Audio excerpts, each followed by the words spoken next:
43. The brothers returned to Egypt. But the famine continued to ravage the land of Canaan.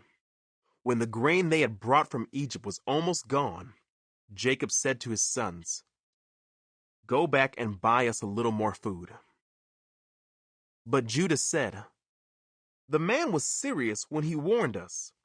You won't see my face again unless your brother is with you. If you send Benjamin with us, we will go down and buy more food. But if you don't let Benjamin go, we won't go either. Remember, the man said, 'You won't see my face again unless your brother is with you.'" "Why were you so cruel to me?" Jacob moaned.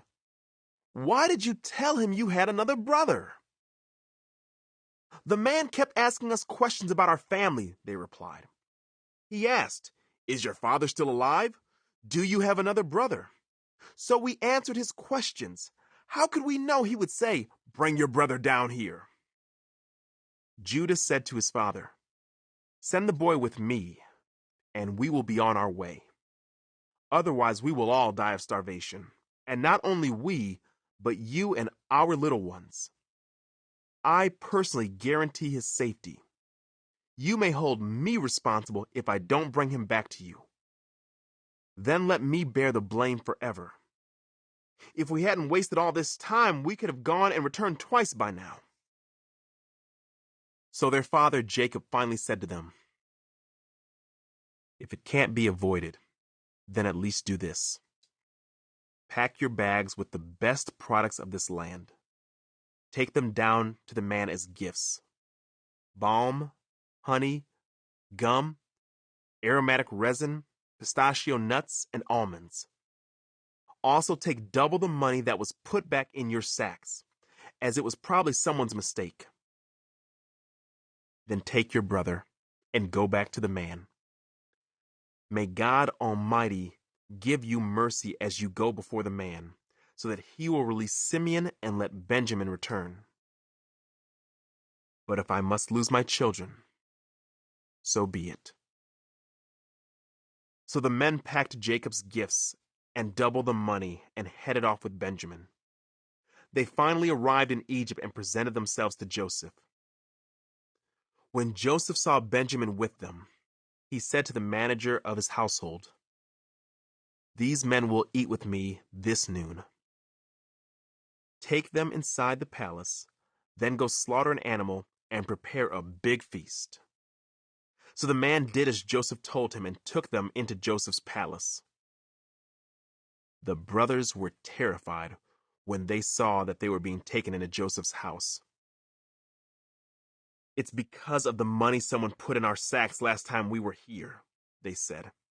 "He plans to pretend that we stole it. Then he will seize us, make us slaves, and take our donkeys." A feast at Joseph's palace. The brothers approached the manager of Joseph's household and spoke to him at the entrance to the palace. "Sir," they said, "we came to Egypt once before to buy food. But as we were returning home, we stopped for the night and opened our sacks. Then we discovered that each man's money, the exact amount paid, was in the top of his sack. Here it is. We have brought it back with us. We also have additional money to buy more food. We have no idea who put our money in our sacks." "Relax. Don't be afraid," the household manager told them. "Your God, the God of your father, must have put this treasure into your sacks. I know I received your payment." Then he released Simeon and brought him out to them. The manager then led the men into Joseph's palace. He gave them water to wash their feet and provided food for their donkeys. They were told they would be eating there, so they prepared their gifts for Joseph's arrival at noon. When Joseph came home, they gave him the gifts they had brought him, then bowed low to the ground before him.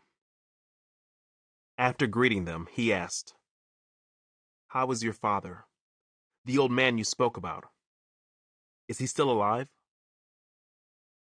"Yes," they replied. "Our father, your servant, is alive and well," and they bowed low again. Then Joseph looked at his brother Benjamin, the son of his own mother.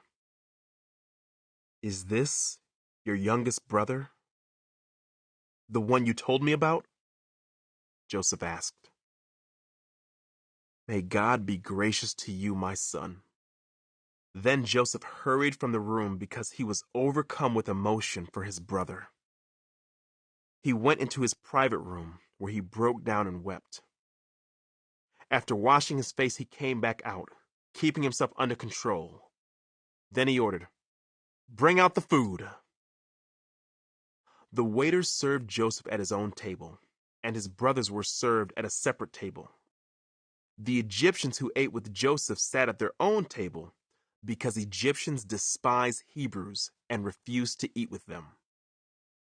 Joseph told each of his brothers where to sit, and to their amazement, he seated them according to age, from oldest to youngest. And Joseph filled their plates with food from his own table, giving Benjamin 5 times as much as he gave the others. So they feasted and drank freely with him.